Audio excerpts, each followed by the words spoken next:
మన సంస్కృతి, మన సాంప్రదాయాలు ఎప్పటికీ మనతోనే ఉండాలి. భారతదేశపు మహాగ్రంథాలు, కావ్యాల సంపూర్ణ సంకలనం.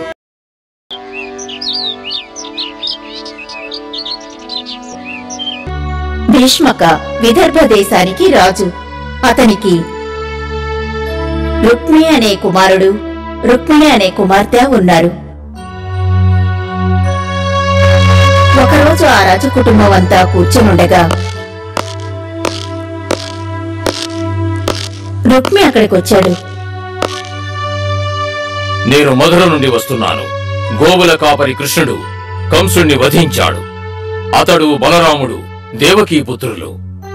వాళ్లు గోకులములో రహస్యంగా పెంచబడ్డారు.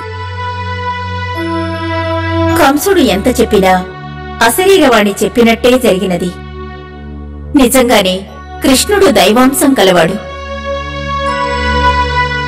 అలాగైతే ఆయన గోవుల కాపరి కాదు, ఆపద్బాంధవుడు.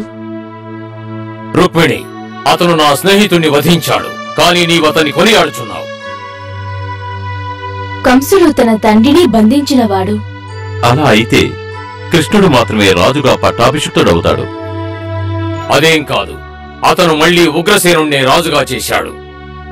ఏమిటి, రాజ్యాన్ని వద్దన్నాడా? అవును. రుక్మిణి కృష్ణుని గురించి విని పెళ్లి చేసుకోవాలని ఆశపడినది. అదేవిధంగా కృష్ణుడు కూడా రుక్మిణిని పెళ్లి చేసుకోవాలనుకున్నాడు. ఒకరోజు తోటలో రుక్మిణి,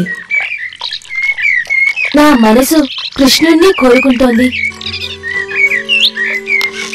ఆ సమయంలోనే రుక్మిణి అన్నగారు, తండ్రి అక్కడికి వచ్చారు. రుక్మిణి దాక్కుంది. రుక్మి, మీ తల్లిగారు రుక్మిణిని కృష్ణుడికిచ్చి పెళ్లి చేయాలని ఆశపడుతున్నారు. మీరు దీన్ని ఎలా సమ్మతిస్తున్నారు తండ్రి? అతడు నా మిత్రుణ్ణి చంపినవాడు. కాదనకు అన్నయ్యా. సరే, నీ మనసులో ఇంకెవరినైనా అనుకున్నావా? నా మిత్రుడు శిశుపాలుడు చేది దేశానికి రాజు. అలాగే నీ ఇష్టం వచ్చినట్టు చెయ్యి. ఏమిటిది? స్వయంవరం ఏర్పాటు చేయకుండా వీళ్ళే నిర్ణయిస్తున్నారు? రుక్మిణి ఒక నిర్ణయానికొచ్చి రాజమందిరానికి తిరిగొచ్చి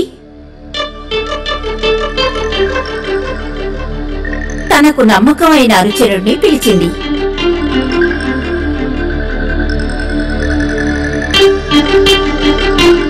ఏమిటి తల్లి దిగులుగా ఉన్నావు? నన్ను పిలిపించడానికి కారణం? రుక్మిణి తన మనసులోని ఉద్దేశాన్ని ఆయనకి చెప్పింది. తమరి నా దూతగా కృష్ణుని వద్దకు వెళ్ళాలి.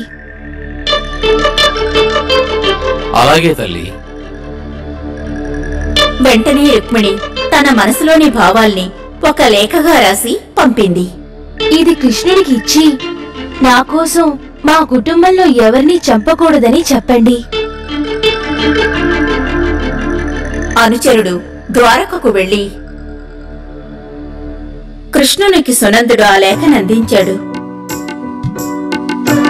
పండితోత్తమా, నేను ఆమెను తప్పకుండా పెళ్లి చేసుకుంటానని చెప్పండి. ఎంతో ఆనందించిన అతను రుక్మిణి మనసులోని భావాల్ని తెలియచేశాడు.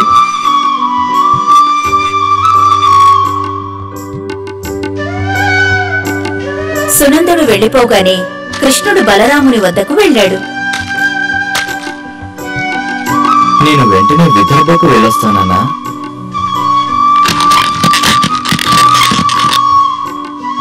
ఏమిటి, కృష్ణుడు వస్తున్నాడా? రుక్మిణి కోసమే వస్తున్నాడనుకుంటాను. స్వాగతం, స్వాగతం. రాజభవనానికి వెళ్లే మార్గంలో విలువైన పెద్ద దేవాలయాన్ని కృష్ణుడు చూశాడు. రుక్మిణి చెప్పిన దేవాలయం ఇదే అనుకుంటాను. రుక్మిణి దేవాలయానికి వెళ్లడానికి సిద్ధమవుతున్నది. అదే సమయంలో రుక్మి కృష్ణుని రాక తెలుసుకుని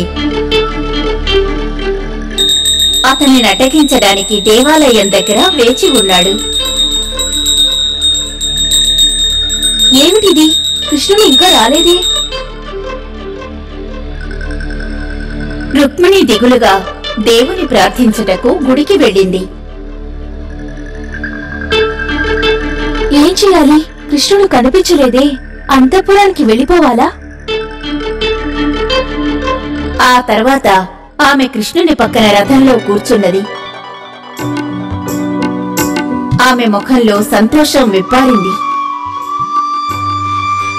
రుక్మిణి, నేనే కృష్ణుణ్ణి. మరుక్షణం ఇద్దరూ ఆ రథంలో ప్రయాణించారు. రుక్మిణి ఆగు ఆగు. కృష్ణుని రథం రుక్మిణి వెంటాడుతుండగా వేగంగా పోతున్నది. ఆ తర్వాత కృష్ణుడు రుక్మిణి కళ్యాణం అత్యంత వైభవంగా జరిగింది. అప్పుడు ద్వారక ప్రజలు ఆ కళ్యాణాన్ని చూసి ఎంతగానో పరవశించారు. కథ సమాప్తం. కథ కంచికి మనం ఇంటికి.